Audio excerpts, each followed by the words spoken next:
दोस्तों, आज मैं आपके लिए एक रोचक कहानी लेकर आया हूं जिसका शीर्षक है हंस और हंसनी की कहानी। एक बार की बात है, एक हंस और एक हंसनी थे। वो दोनों हरिद्वार में रहते थे। वो दोनों एक बार भटकते भटकते एक उजड़े और बहुत ही वीरान से रेगिस्तानी इलाके में आ गए। हंसनी ने हंस से कहा कि हम ये किस उजड़े इलाके में आ गए हैं। यहाँ ना तो जल है, ना जंगल है, ना ठंडी हवा।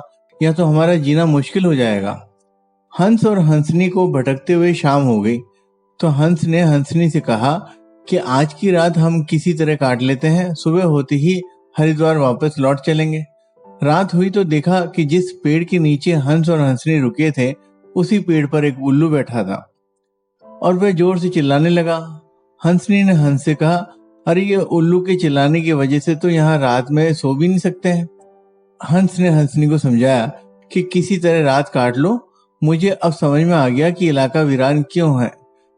ऐसे उल्लू जिस इलाके में रहेंगे वो तो वीरान और उजड़ा ही रहेगा। पेड़ पर बैठा उल्लू दोनों की बातें सुन रहा था।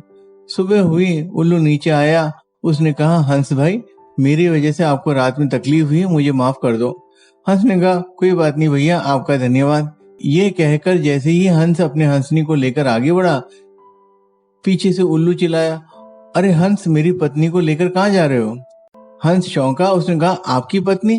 अरे भाई, ये हंसनी है, मेरी पत्नी है, मेरे साथ आई थी, मेरे साथ जा रही है। उल्लू ने कहा, खामोश रहो, ये मेरी पत्नी है। दोनों के बीच इस बात से विवाद बढ़ गया और पूरे इलाके में लोग एकत्रित हो गए। कई गांवों की जनता बैठी, पंचायत बुलाई गई, पंच लोग भी आ गए। बोले, भाई किस बात का विवाद है? लोगों ने पंचों को बताया कि उल्लू कह रहा है कि हंसनी उसकी पत्नी है और हंस कह रहा है कि हंसनी उसकी पत्नी है। लंबी बैठक चली और पंचायत के बाद लोग किनारे हो गए और कहा, भाई बात तो ये सही है कि हंसनी हंस की पत्नी है, लेकिन ये हंस और हंसनी तो अभी थोड़ी देर में इस गांव को छोड़ के चले जाएंगे। हमारे बीच में तो उल्लू को ही रहना है, इसलिए फैसला उल्लू के ही हक में सुनाना चाहिए।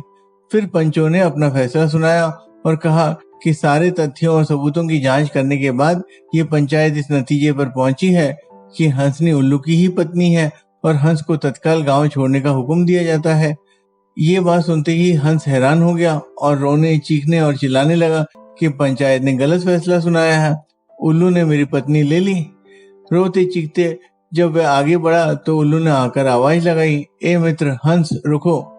हंस ने रोते हुए कहा कि भैया अब क्या करोगे, पत्नी तो तुमने ले ही ली, अब जान भी लोगे? उल्लू ने कहा, नहीं मित्र, ये हंसनी आपकी पत्नी थी और रहेगी। कल रात जब मैं चिल्ला रहा था तो आपकी पत्नी से आपने कहा था कि इलाका उजड़ा और वीरान इसलिए है क्योंकि यहाँ उल्लू रहता है। मित्र, ये इलाका उजड़ा और वीरान इसलिए नहीं है कि यहाँ उल्लू रहता है, ये इलाका उजड़ा और वीरान इसलिए है क्योंकि यहाँ पर ऐसे पंच रहते हैं जो उल्लुओं के हक में फैसला सुनाते हैं।